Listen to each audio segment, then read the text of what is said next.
No Extremo Oriente, existe um país que antigamente se chamava Sião, Tailândia, terra dos livres.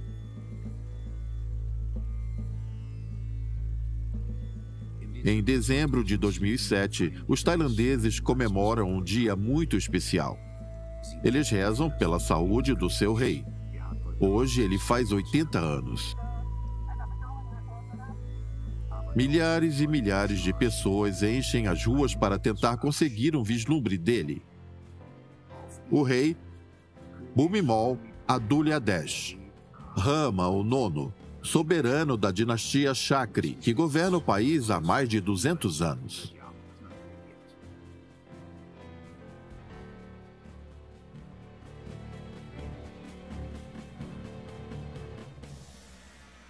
O que antes existia, hoje está destruído. Testemunhas de pedra de um declínio sangrento.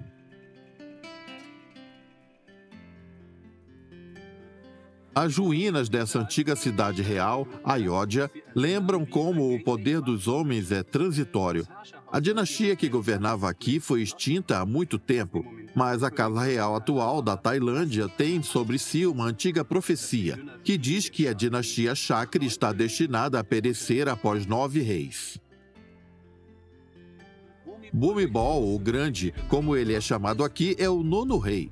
Um rei que é venerado pelo seu povo como um deus.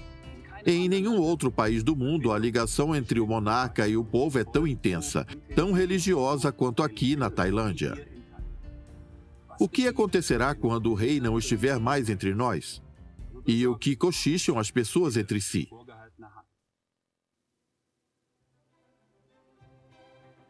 Majestade. O casal divino, Bhumibol e Sirikit da Tailândia.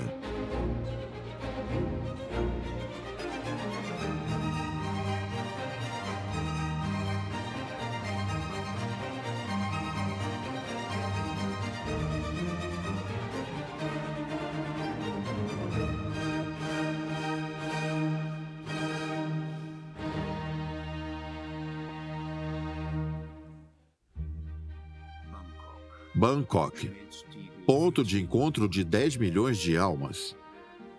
O que une as pessoas aqui é um motivo comum.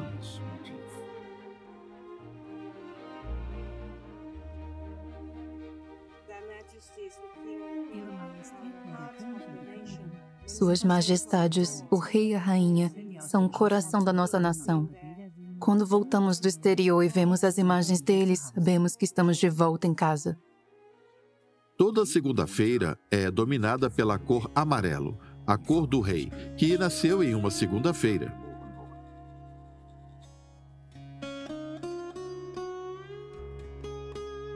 Todo dia às 6 horas, o hino nacional é tocado no metrô e no trem elevado. Todos param e se levantam. Cantam o hino nacional onde o rei é glorificado. Quando se vai ao cinema, antes de todo o filme vem um clipe de 3 a 4 minutos em que o rei é retratado. Todos na sala de cinema se levantam e esperam o clipe terminar e então se sentam. Todo mundo que chega aqui entende bem rápido que o rei é uma pessoa especialmente respeitada e especialmente venerada. Ele governa há mais de 60 anos. Bhumibol, o monarca, há mais tempo no poder do mundo. No jubileu de reinado, houve homenagens do imperador do Japão, Carl Gustav, e Silvia da Suécia, Máxima e Willem Alexander da Holanda, Matilde e Philip da Bélgica, as cabeças coroadas do planeta. Claro, eu não sei o que as outras nações acham dos seus monarcas, mas não consigo imaginar um outro país em que seja como aqui. É terrivelmente difícil de explicar. Me faltam até as palavras certas. É simplesmente algo muito especial.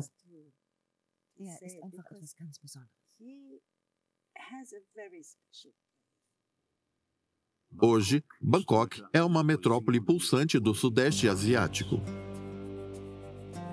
Uma atrativa meca do prazer e um destino preferido dos turistas. Também deles é esperado o respeito pelo rei da Tailândia.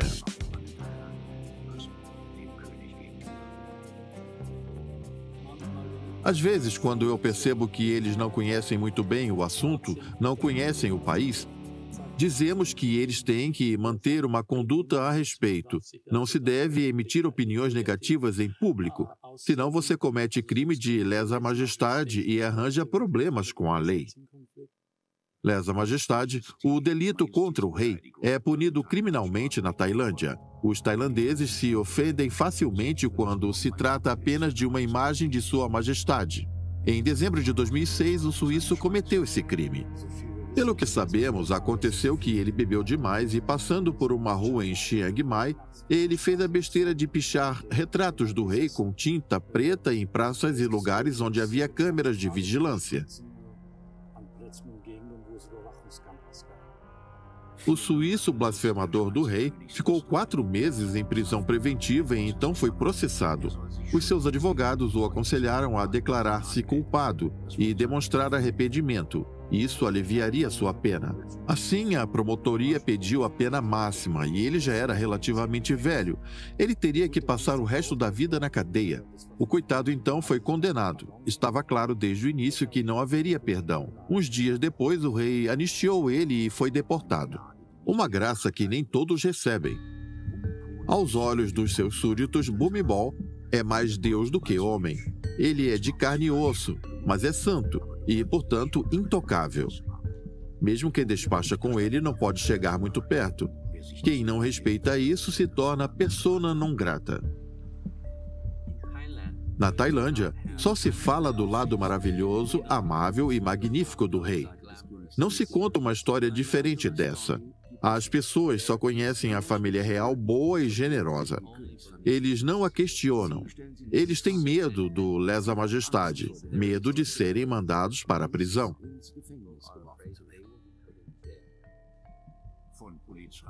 Pela polícia e pelas forças armadas, 2 instâncias que ficam bem no topo do sistema. A proibição de lesa-majestade é usada a todo momento, inclusive para segregar quem pensa diferente. São poucos tailandeses que ousam levantar a voz. Eu sou de opinião de que a monarquia é importante, mas para seguir existindo ela precisa suportar as críticas, ser consistente e transparente. Esse é o meu principal argumento. Não existe lealdade sem discussão. Essa é uma falsa lealdade. Mas quando a monarquia não satisfaz esses requisitos, acho que precisamos nos livrar dela. Foi com ele que a monarquia chegou ao seu ápice. Por isso, o rei Chulalongkorn recebeu o título de O Grande. Filmagens antigas mostram ele, Rama V, o Grande, em uma visita oficial à Suécia em 1897. Como chefe de Estado, ele tornou quase 40 mulheres as felizes mães de cerca de 77 filhos. Os melhores foram enviados ao Ocidente. O rei Chulalongkorn era um monarca de perspectivas muito amplas. Ele queria modernizar o país para estar à altura do mundo ocidental. Por isso, ele mandou seus filhos estudarem na Europa. Um deles foi o príncipe Maidol, formado na Academia Militar de Potsdam. Na Tailândia, ele se casou com uma plebeia enfermeira. Eles se mudaram para Londres. O príncipe Maidol estudou medicina e nasceu a sua filha Galiane. O próximo passo da jornada foi Heidelberg, onde nasce o filho Ananda. Então a família se muda para Boston e o terceiro filho, Bhumibol, vem ao mundo em 1927. A família volta para a Tailândia, mas aos 37 anos, o príncipe Maidol adoece. A morte do jovem pai de família é súbita e inesperada, um choque para a família.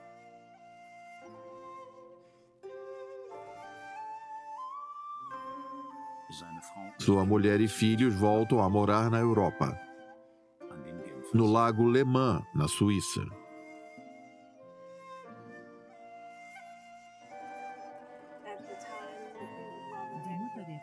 A mãe das princesas ocupou um apartamento em Lausanne. Era um apartamento pequeno, modesto, e eles levavam uma vida muito normal, pé no chão.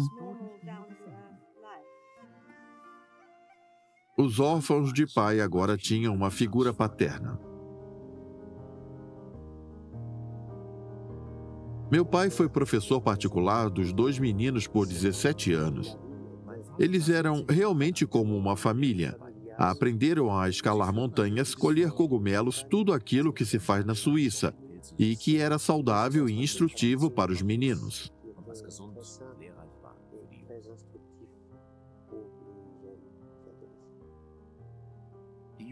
Os jovens príncipes frequentavam uma escola particular.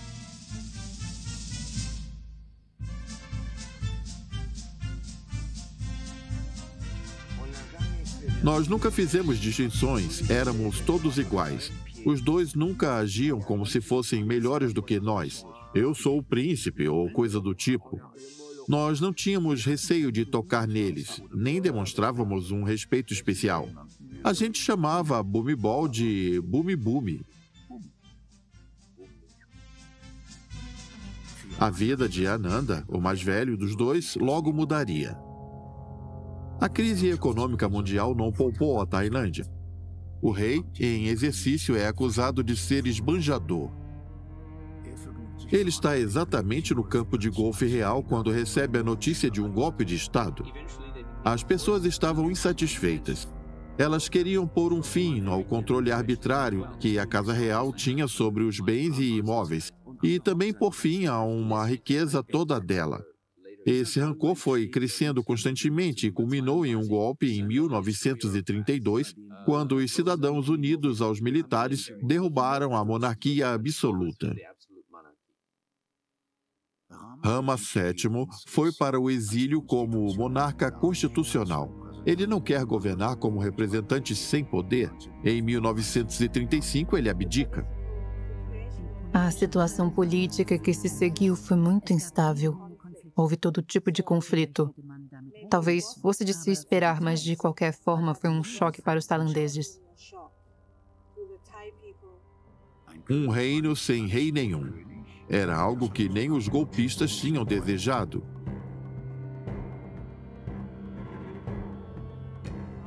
Era preciso um sucessor, e rápido. A escolha recaiu sobre Ananda, de 9 anos. Você gosta disso? Não, Por quê? porque isso não me interessa. O que te interessa, então? Brincar. Por que Ananda? Primeiro, seu pai era o mais liberal de todos os príncipes. Segundo, seu pai tinha se casado com uma plebeia em uma época em que isso era totalmente impensável. Sem o fim da monarquia absoluta, Ananda nunca teria se tornado rei. Ele se torna rei menor de idade de um país em que ele desconhece absolutamente.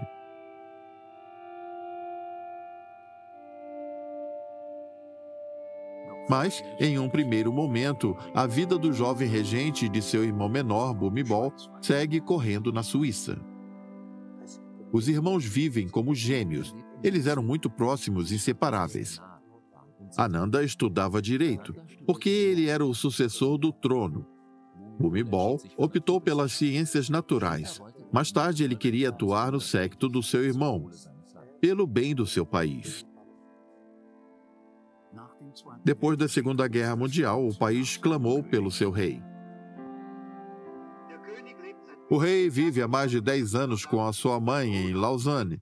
Seu irmão, o príncipe Bumibol, participa da viagem. O rei declara que logo voltará para a Suíça.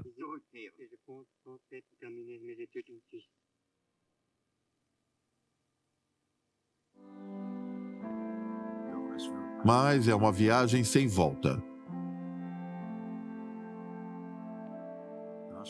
O que aconteceu no palácio na manhã de 9 de junho de 1946 permanecerá para sempre um enigma.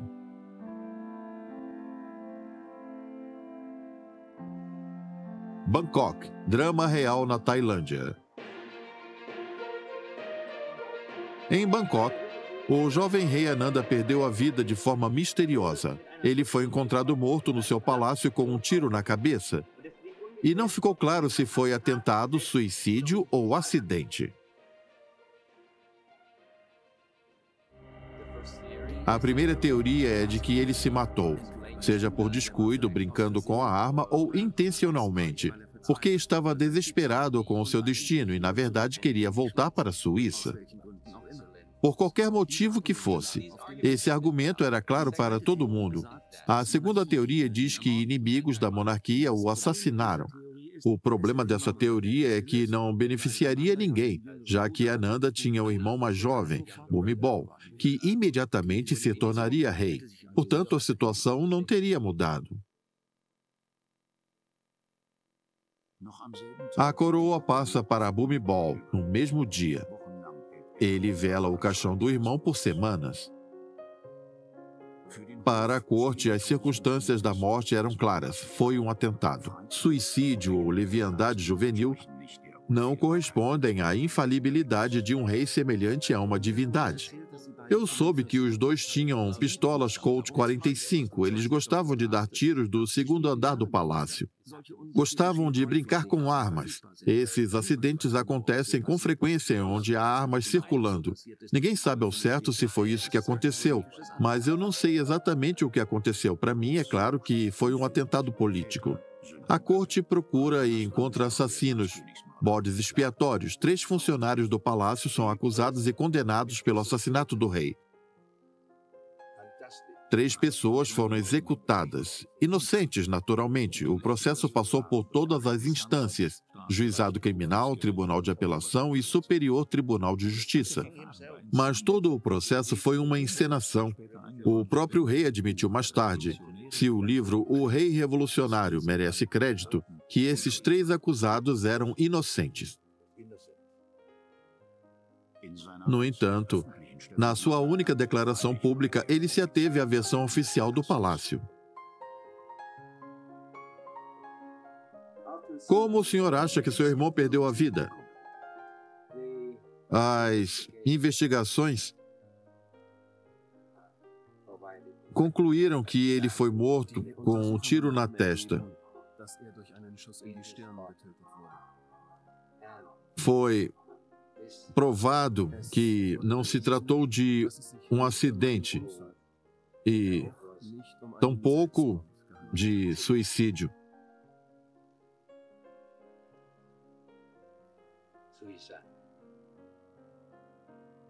Um fardo pesado. O rei carrega esse fardo na alma há anos. A perda do irmão foi extremamente dolorosa para Sua Majestade. Eu sei que ele pensa no irmão todos os dias, há mais de 60 anos. Eles eram tão próximos. Ele pensa o dia todo no irmão, até hoje.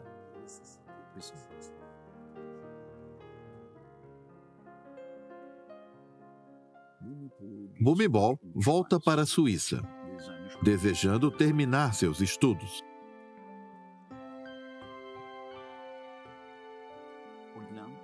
E conhece a filha do embaixador tailandês na França, Sirikit Kitiakara.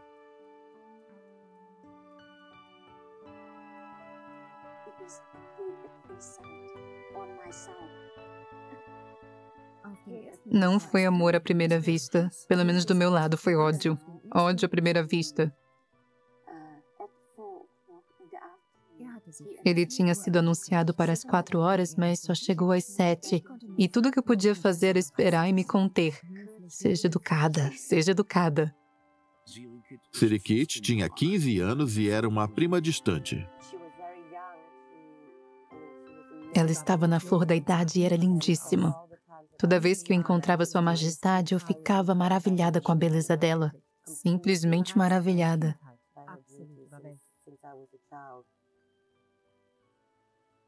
4 de outubro de 1948, 2 anos após a morte do irmão, o próximo golpe do destino. Por volta das 22 horas, o rei Bhumibol bateu em alta velocidade contra um caminhão. Ele foi para o hospital com ferimentos graves.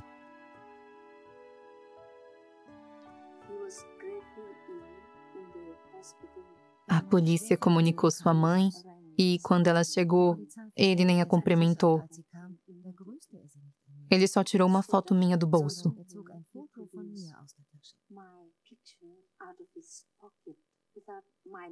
Eu nem sabia que ele tinha uma foto minha. E ele disse, tragam ela aqui. Eu a amo.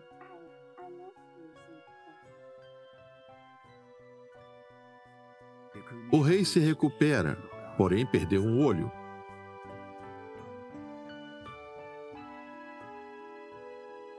Em 1949, o jovem casal se casa, passeia pela Europa, frequenta teatros, concertos e festas. Mas eles logo são chamados pelo dever.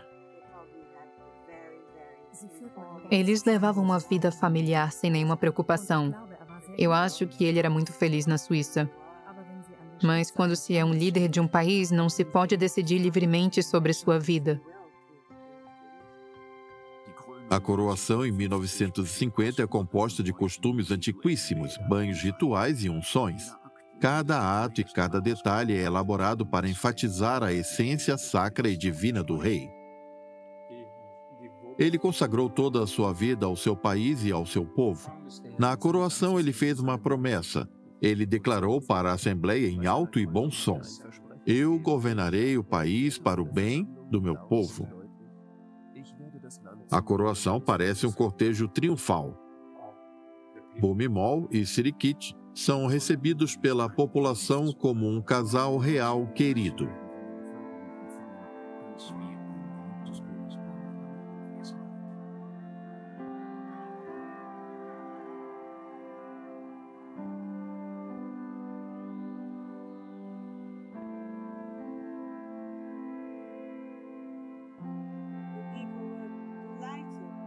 Após a longa ausência, as pessoas estavam exultantes. Finalmente podiam ver suas majestades pessoalmente. Fazia décadas que não viam um rei. Na sua primeira viagem através do país, os súditos esperavam por horas a fio ao lado da linha de trens, para conseguir ver o trem passar por um segundo. O budismo desempenha um papel central na Tailândia. Tradicionalmente, os homens tailandeses entram uma vez na vida em um mosteiro para praticar a meditação. Foi o que o jovem rei fez em 1956. Um ato de alto poder simbólico. O rei se eleva acima das baixezas da política. E isso é exatamente o que é desejado. Altos funcionários fiéis ao rei trabalham por trás dos bastidores para deslocar as relações do poder. Os realistas colocaram o governo sob seu controle. Eles modificaram a Constituição, tornando o palácio, a corte, o rei quase tão poderosos quanto antes, quando a monarquia ainda era absoluta. As eminências pardas sabiam exatamente o que queriam e lançaram o fundamento que novamente levou o trono a ter mais poder. Para isso, é indispensável uma boa relação com os militares, pois os tempos não são tranquilos. Nessa época, o comunismo se tornou uma ameaça séria para a Tailândia. Houve revoltas primeiro no norte e no nordeste, depois no país inteiro. Praticamente a metade da Tailândia estava ameaçada pelos comunistas.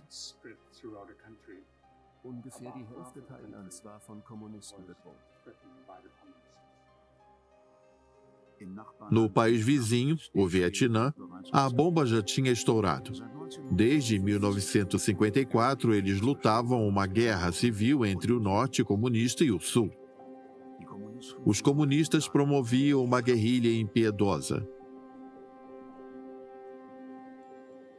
Os Estados Unidos reagiam e instalaram conselheiros militares em todo o Sudeste Asiático. Eles querem dinheiro, armas e treinamento, mas precisam de um aliado forte e brilhante: Bhumibol. Nos anos 70, a popularidade foi encenada mais ainda. Os americanos estavam por trás, porque o rei era um símbolo fabuloso contra o comunismo. Monarquia contra comunismo. Fica claro, não? E o rei e a rainha, claro, simpatizavam com os americanos. Eles se tornaram praticamente astros pop. O casal real sai em turnê em uma verdadeira travessia pelo mundo ocidental. Da Disneylândia, em Orlando, até o Festival Wagneriano, em Bayreuth. Um brinde à República Federal Alemã. Uma visita a uma fábrica de alimentos de peixe. e depois seguiram até Paris. Os estilistas veneravam Serikit como ícone do estilo e rainha da moda. Ela é considerada a rainha mais bonita do mundo.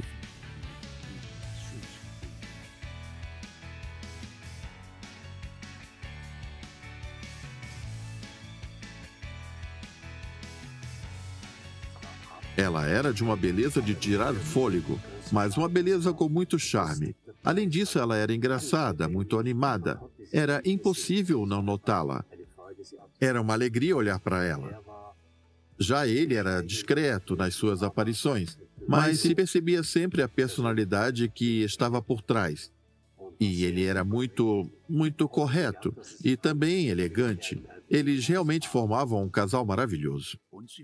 E se vendiam com muito sucesso, chegando às manchetes da imprensa internacional e provocando uma onda de simpatia pelo reino estranho e exótico no Extremo Oriente.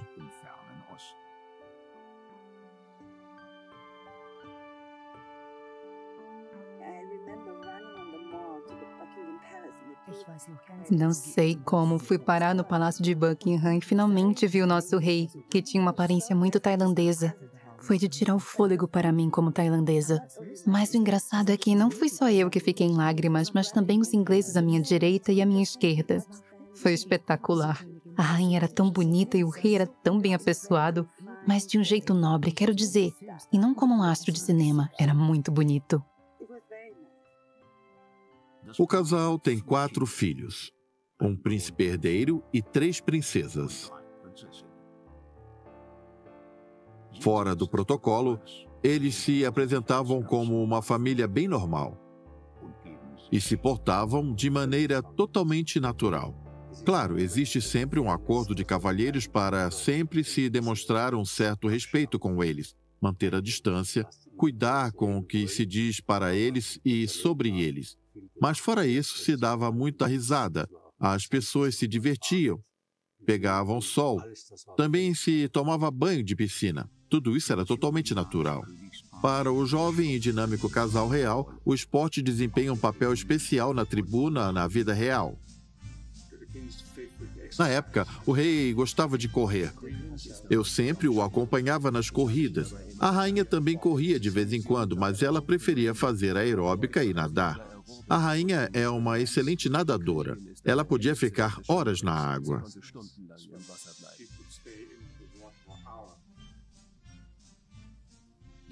Eles passavam os meses de verão em Hua Hin, um tradicional refúgio privado dos reis tailandeses. Lá, o rei se dedicava aos mais variados interesses.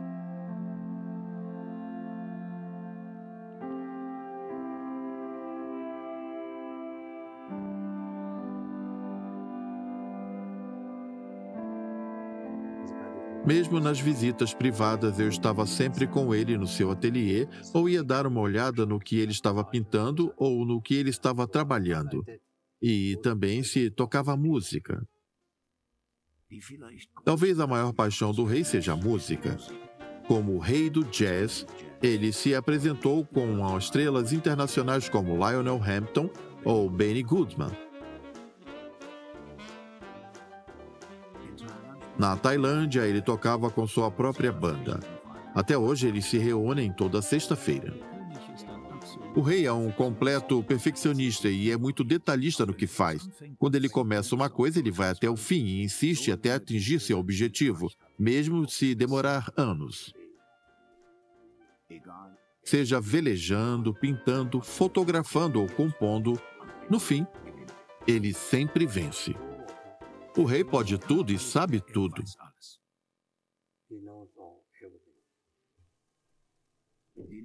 Porém, ele não tem como impedir a escalada da guerra no Vietnã vizinho. E quando os militares americanos precisaram de uma pausa nos combatentes, o destino de férias está logo no país ao lado do cenário de guerra. A grande efervescência na Tailândia, em Bangkok, veio durante a Guerra do Vietnã, é claro. Havia sempre muitos soldados aqui que vinham do Vietnã para passar sua licença na Tailândia. Foi aí que apareceram muitos hotéis, os bares. Todo o turismo sexual começou justamente com a Guerra do Vietnã. Uma época de florescimento para a venda do amor. Porém, os recrutas impulsionaram não apenas a prostituição, mas também o negócio das drogas, que são fáceis de obter no país. No norte está o triângulo trinacional entre Tailândia, Laos e Camboja. É ali que a maior parte das drogas é plantada. O rei quer mudar isso. Suas competências são economia hídrica e agrária. Ele desenvolve um modelo contra a plantação de drogas. Na época, se falava em um triângulo dourado, que se estendia sobre a região da fronteira onde se plantava ópio. Mas nas suas expedições e depois de muitas conversas com os camponeses, o rei percebeu que as pessoas poderiam se beneficiar muito mais com a plantação de frutas.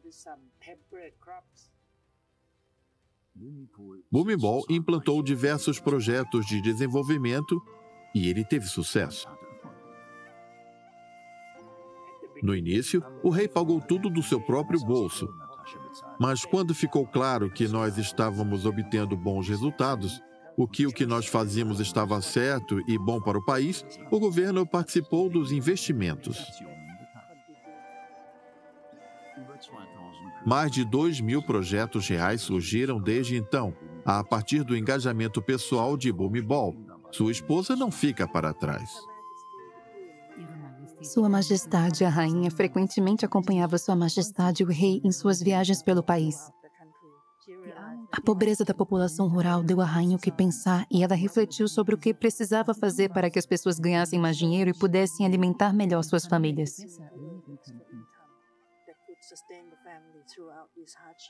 Assim, ela fomentou principalmente o trabalho manual. Hoje, cerca de 100.000 famílias vivem do trabalho na fundação da rainha. Isso enche a rainha de orgulho. Ela volta regularmente às aldeias para conferir pessoalmente o andamento dos seus projetos. Ela passa 8 meses por ano viajando. Mas as expedições são perigosas. Nos anos 70, muitas regiões da floresta estão nas mãos dos comunistas. O perigo estava sempre rondando. Não quero dizer apenas atentados, embora essa possibilidade também não pudesse ser excluída. Nós precisávamos avaliar bem todas as situações. Foi impressionante. Depois de apenas 1 ano de serviço acompanhando Sua Majestade, meu cabelo ficou grisalho, de preto para grisalho em 1 ano.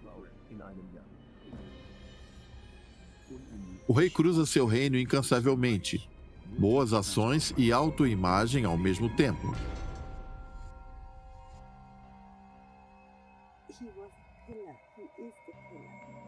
Ele era o sustentáculo do nosso povo. O que quer que acontecesse, não importavam as seduções comunistas a que as pessoas simples estavam sendo expostas, a confiança da população estava sempre com ele. E quando a gente confia em alguém, não o abandona.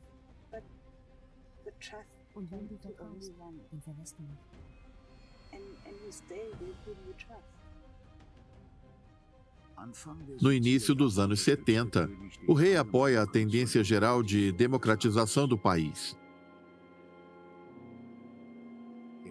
Embora discretamente, ele se declara do lado dos estudantes que fazem uma manifestação diante das universidades pela abolição do poder militar.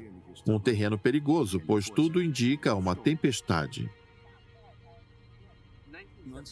Entre 1975 e 76, os Estados Unidos perderam a guerra.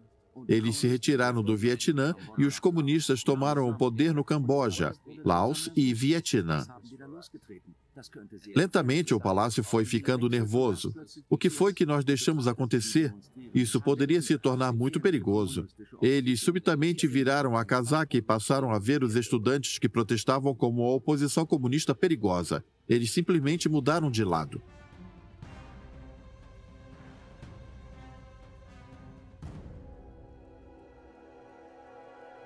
Em um ato sangrento de violência, os militares deram um fim à Primavera Democrática. Não existem números precisos, mas estimativas independentes informam que centenas de estudantes morreram e milhares foram presos. Foi o incidente mais odioso e sangrento da história recente da Tailândia.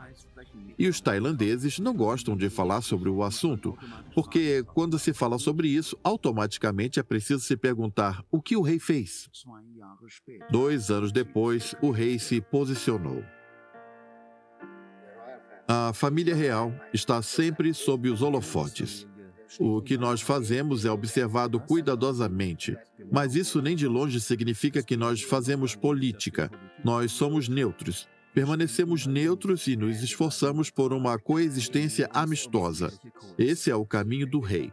Nós ficamos neutros. Mesmo que 2 lados nos critiquem violentamente, nós somos imparciais.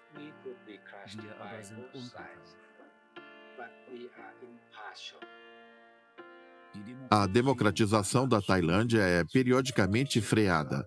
Desde o fim da monarquia absoluta, mais de uma dúzia de golpes de Estado sacudiu a nação. Em cada vez, os golpistas pedem a bênção do rei. E até agora, a cada golpe de Estado, eles receberam a bênção do rei. Eu penso que a situação deve ser vista assim. Os militares se veem como os preservadores da nação, como os protetores da nação. E, por isso, eles se veem também como uma extensão da Casa Real, digamos assim. Quero dizer que eles dão um golpe, eles os apresentam ao rei, e o rei nunca chega ao ponto de medir forças, salvo algumas exceções, como em 1922. Novamente, uma luta pelo poder. Novamente, os militares avançam sobre os manifestantes. Mais de 100 pessoas são mortas. Depois de 2 dias e meio, o rei finalmente intervém.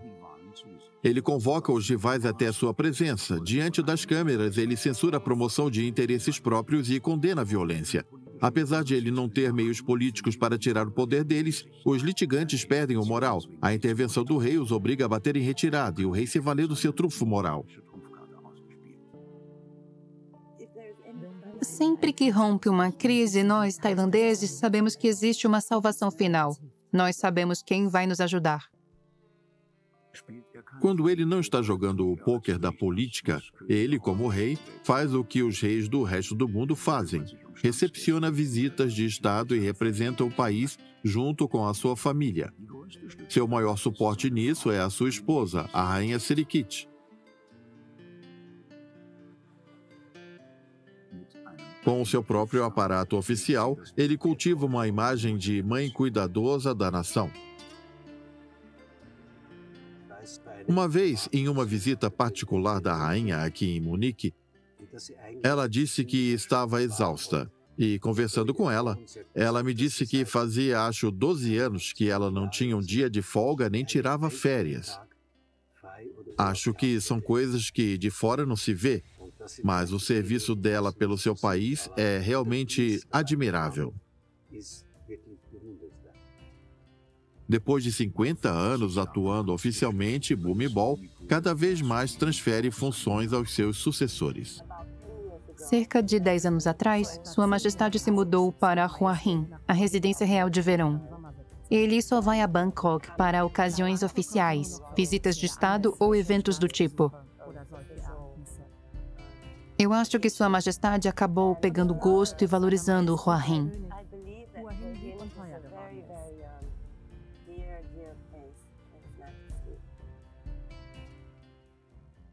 Terminar a vida na residência de verão, na praia.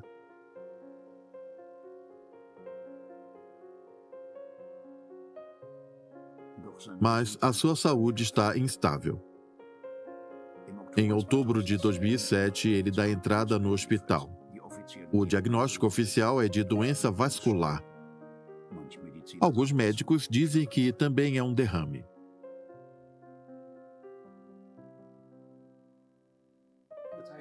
O povo tailandês ficou muito preocupado com a quantidade inacreditável de pessoas que foi para a porta do hospital.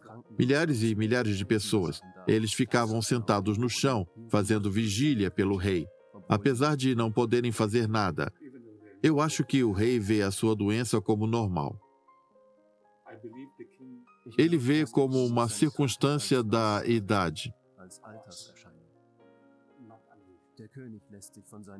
O rei não se deixa desanimar pelo seu estado de saúde. Apesar de todas as preocupações pelo futuro do seu país, pelo futuro de sua juventude.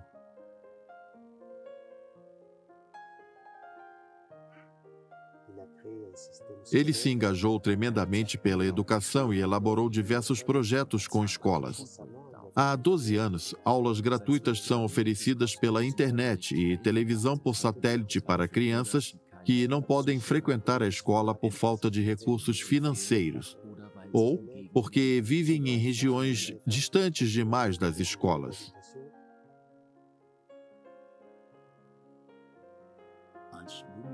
Elas o guardarão na lembrança como Bhumibol o Grande.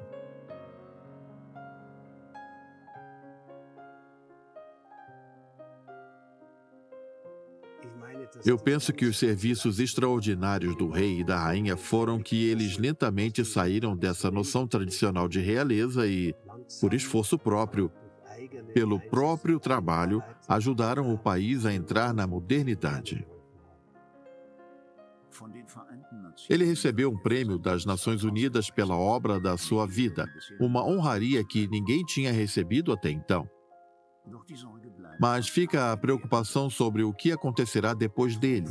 Para dizer em palavras cuidadosas, como é de costume na Tailândia, o sucessor ao trono é considerado um tanto excêntrico.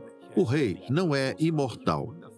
E ele também não é apenas grandioso e prodigioso, é um homem.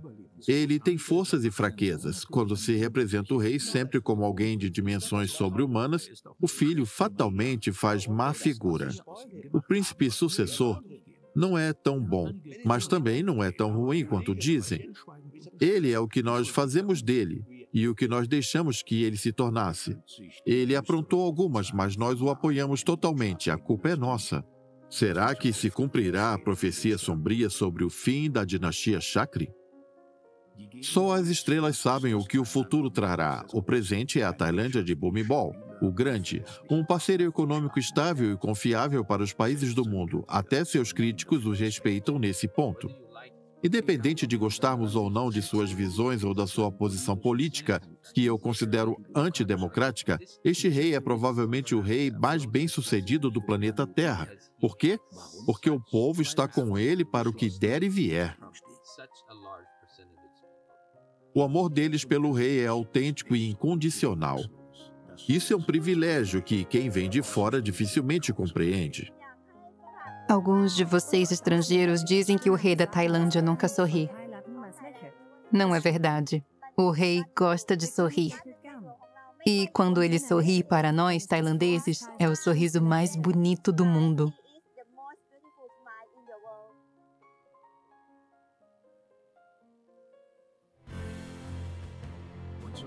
E assim, eles esperam comemorar ainda muitos aniversários e gritar para ele: vida longa ao rei.